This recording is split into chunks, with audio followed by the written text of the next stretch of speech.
नमस्कार दोस्तों, हमारे इस चैनल बॉलीवुड सिनेमा बाप में आपका दिल से स्वागत है।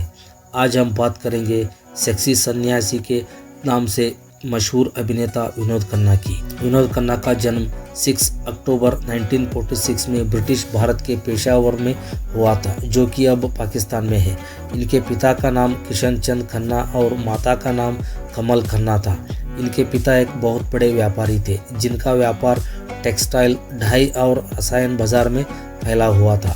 विनोद के जन्म के बाद कुछ ही समय में भारत का बंटवारा हो गया और इनके पिता अपने पूरे परिवार के साथ मुंबई आ गए। विनोद खन्ना ने सेंट मैरी स्कूल मुंबई से दूसरी कक्षा तक पढ़ाई की और फिर दिल्ली में रहने लगे।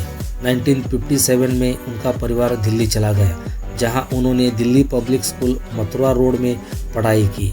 हालांकि 1960 में उनका परिवार वापस मुंबई आ गया, लेकिन विनोद को नासिक के पास के बोर्डिंग स्कूल भेज दिया गया।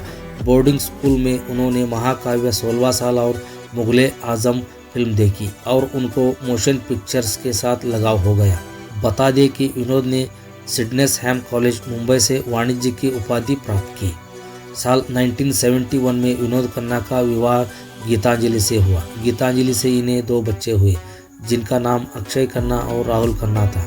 इसके बाद ही विनोद खन्ना की रुचि अध्यात्म की तरफ होने लगी। ये ओशो रजनीश से प्रेरित होकर और ओशो के अमेरिका स्थित आश्रम में रहते हुए रजनीश के लिए माली का काम करने लगे। एक लंबे समय तक भारत में न रहने की वजह से इनके वैवाहिक रिश्ते में दरार आने लगे और सन 1985 में ये रिश्ता हमेशा के लिए टूट गया। इस विवाह के टूटने के 5 साल बाद सन 1990 में इन्होंने कविता से विवाह किया। कविता से भी इन्हें 2 बच्चे हुए, जिनका नाम साक्षी और श्रद्धा। विनोद खन्ना अपने युवावस्था में बहुत ही आकर्षक थे। इनकी कद काठी भी ठीक थी। फिर बहुत जल्दी इन्हें काम मिलने लगे। विनोद खन्ना ने अधूरती सुब्बा राव द्वारा निर्देशित सुनील दत्त की फिल्म 1968 में मन के मीत से अपनी फिल्मी सफ़र की शुरुआत की। इस फिल्म में इन्हें विलन का किरदार दिया गया था और नायक की भूमिका में सोमदत्त थे। ये फिल्म एक तमिल फिल्म कुमारी पेन की रीमेक थी। इसके साथ ही इन्होंने कई ऐसी फिल्मों में नकारात्मक किरदार को निभाया। साल 1968 से साल 1971 के बीच रिलीज हुई फिल्मों में पूरब और पश्चिम, सच्चा झूठा, आन मिलो सजना, मस्ताना, मेरा गांव मेरा देश आदि में इन्होंने नकारात्मक किरदार निभाते हुए इंडस्ट्री में अपनी जगह बनाई। साल 1971 से 1982 के दौरान विनोद खन्ना उन बहुत कम अभिनेताओं में है जिन्होंने अपने करियर की शुरुआत विलन के किरदार से की और कालांतर में नायक के रूप में स्थापित हुए। हालांकि फिल्म इंडस्ट्री में ये बहुत ही मुश्किल है। विनोद खन्ना को सन 1971 में आई फिल्म हम तुम और वो में लीड रोल मिल गया। इस सिनेमा में वो भारती विष्णुवर्धन के साथ नजर आई। इसी साल उन्हें गुलजार साहब की फिल्म मेरे अपने में भी देखा गया। ये फिल्म एक बंगाली फिल्म अपन जन की रीमेक थी। इसके बाद सन 1973 में इन्हें फिर से गुलजार द्वारा लिखित और निर्देशित फिल्म अचानक में देखा गया। इस फिल्म को खूब सराहा गया और उनको नाम सेक्सी सन्यासी कहकर पुकारा जाने लगे। फिल्म हम तुम और वो में विनोद खन्ना का रोमांटिक रूप लोगों को खूब पसंद आया और उसके बाद कई फिल्मों में विनोद खन्ना का ये रूप देखा गया। साल 1973 से 82 के दौरान इन्होंने कई फिल्मों में सोलो हीरो की भूमिका निभाई। इन फिल्मों में फरेबी, हत्यारा, कैद, जालिम, इनकार आदि है।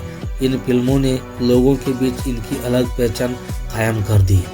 इन फिल्मों को करने के दौरान इनके साथ मौसमी चटर्जी, लीना चंदावरकर, विद्या सिंह आदि अभिनेत्रियां काम करती हुई दिखी। इन फिल्मों के बाद विनोद खन्ना के खाते में कई ब्लॉकबस्टर फिल्में भी आई। इन फिल्मों में गद्दार, आपकी खातिर, मैं तुलसी तेरे आंगन की, खून की पुकार, शौक, आधा दिन आधी रात, आरोप, जेल यात्रा, ताकत, दौलत आदि फिल्में की। कई अभिनेता ऐसे होते हैं जो एक बार हीरो वाले किरदार की लाइन पकड़ लेने पर सपोर्टिंग रोल में नहीं आते, किंतु विनोद खन्ना ने कई सपोर्टिंग रोल भी निभाए।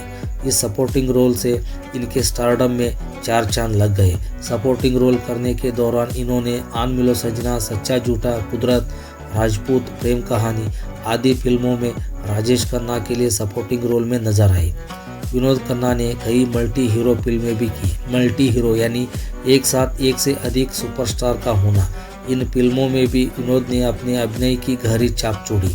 इन फिल्मों में शंकर शंभू, चोर सिपाही, एक और एक, 11, हेरा फेरी, खून पसीना, अमर अकबर एंथोनी, जमीर, परवरिश, मुकद्दर का सिकंदर, हाथ की सफाई, आखिरी डाकू आदि में इनके काम को आज भी याद किया जाता है। सुपरस्टार जितेंद्र के साथ इनकी फिल्मों में एक हसीना, दो दीवाने, एक बेचारा, परिचय, इंसान, अनोखी अदा और जन्म कुंडली है। विनोद खन्ना के अपने करियर में एक लंबा समय बेहतर स्टारडम के साथ गुजारा है। इनके करियर में ऐसा दौर भी आया जब इन्हें जितेंद्र, अमिताभ, ऋषि कपूर आदि सुपरस्टार से भी अधिक पैसे दिए गए हैं। विनोद खन्ना ने साल 1982 में अपने फिल्मी करियर के चरम पर इंडस्ट्री को छोड़कर अध्यात्म की राह को चुना था। उन्होंने अपने आध्यात्मिक गुरु ओशो रजनीश का अनुसरण करने के लिए अस्थायी रूप से फिल्म उद्योग छोड़ दिया। करीब 5 सालों तक उन्होंने खुद को फिल्म से दूर रखा। इसके बाद साल 1987 में उन्होंने वापसी के बाद उन्होंने जुर्म और चांदनी में रोमांटिक भूमिकाएं निभाई, लेकिन उन्हें ज़्यादातर एक्शन फिल्मों में ही भूमिकाएं ऑफर की गई। साल 1987 में फिर से एक बार विनोद खन्ना ने फिल्मों की तरफ रुख किया। इस दौरान इन्होंने अपना रुका हुआ फिल्मी सफ़र फिर से फिल्म इंसाफ से शुरू किया। इस फिल्म में इनके साथ डिम्पल कपड़िया नजर आई। इसके बाद इन्हें कई रोमांटिक किरदार भी करने के मौके मिले, लेकिन अधिकतर समय इन्हें एक्शन थ्रिलर ही मिलते थे। रोमांटिक फिल्मों में इस दौरान इन्हें जुर्म और चांदनी फिल्म मिली थी। 90 के दशक के दौरान इन्हें मुकद्दर का बादशाह, CID, रिहाई, लेकिन और हमशक्ल में देखा गया। इस समय कई मल्टी स्टार एक्शन फिल्में बन रही थी। ऐसी फिल्मों में विनोद खन्ना का होना जैसे अनिवार्य हो गया था। वे फिल्में आखिरी अदालत, उनका कर्ज, महासंग्राम, पुलिस और मुजरिम, क्षत्रिय, इंसानियत के देवता, एक्का राजा रानी, इना मीना डीका आदि थी। साल 1997 में विनोद खन्ना ने अपने बेटे अक्षय खन्ना को हिमालय पुत्र में अपने साथ अभिनय के लिए तैयार किया। ऐसी फिल्मों में इनकी जोड़ी मीनाक्षी के साथ खूब देखी गई। लोगों ने भी इस जोड़ी को खूब पसंद किया। इसके बाद इन्हें कुछ समय पहले सलमान खान के वांटेड, दबंग आदि फिल्मों में देखा गया था। सन 1997 में विनोद खन्ना ने राजनीति की तरफ अपना रुख किया। इस साल इन्होंने भारतीय जनता पार्टी ज्वाइन किया और सक्रिय राजनीति से जुड़ गए। इसके 2 साल बाद सन 1999 में पंजाब के गुरदासपुर से इन्होंने पार्टी के लिए चुनाव लड़ा और इस सीट पर अपनी जीत दर्ज कराई। कालांतर में इसी सीट से इन्होंने फिर से चुनाव जीता। साल 2002 में भारत सरकार के union ministry of cultural of tourism के मंत्री बने। बहुत जल्दी ही 6 महीने के बाद ये मिनिस्ट्री ऑफ एक्सटर्नल अफेयर्स तक पहुंच गए। साल 2009 के लोकसभा चुनाव में हालांकि ये गुरदासपुर से हार गए, किंतु फिर से साल 2014 में होने वाले लोकसभा चुनाव में इन्हें अपनी सीट से फिर से जीत मिली। विनोद खन्ना को उनके अभिनय के लिए कई बड़े अवार्ड्स हासिल हुए। यहाँ पर इन अवार्ड्स के विषय में दिया जा रहा है। साल 1975 में फिल्म हाथ की सफाई के लिए film fair award best supporting actor के लिए मिला। साल 1999 में फिल्म फेयर अवार्ड में लाइफ टाइम अचीवमेंट अवार्ड दिया गया। साल 2001 में कलाकार अवार्ड की तरफ से लाइफ टाइम अचीवमेंट अवार्ड दिया गया। साल 2005 में स्टार डस्ट अवार्ड की तरफ से role model of the year award दिया गया। साल 2007 में जी सिने अवार्ड की तरफ से लाइफ टाइम अचीवमेंट अवार्ड दिया गया। विनोद खन्ना 1968 और 2013 के बीच 141 से अधिक फिल्मों में किरदार निभाने वाले कैंसर से पीड़ित विनोद खन्ना जी 27 अप्रैल 2017 को 70 वर्ष की आयु में मुंबई में निधन हो गए। आज का एपिसोड खत्म होता है दोस्तों। मिलते हैं अगले एक शानदार चमकते सितारों से। तब तक के लिए हमारे इस चैनल को सब्सक्राइब करो, इस वीडियो को लाइक करो, अपने यार दोस्तों में शेयर करो। धन्यवाद दोस्तों।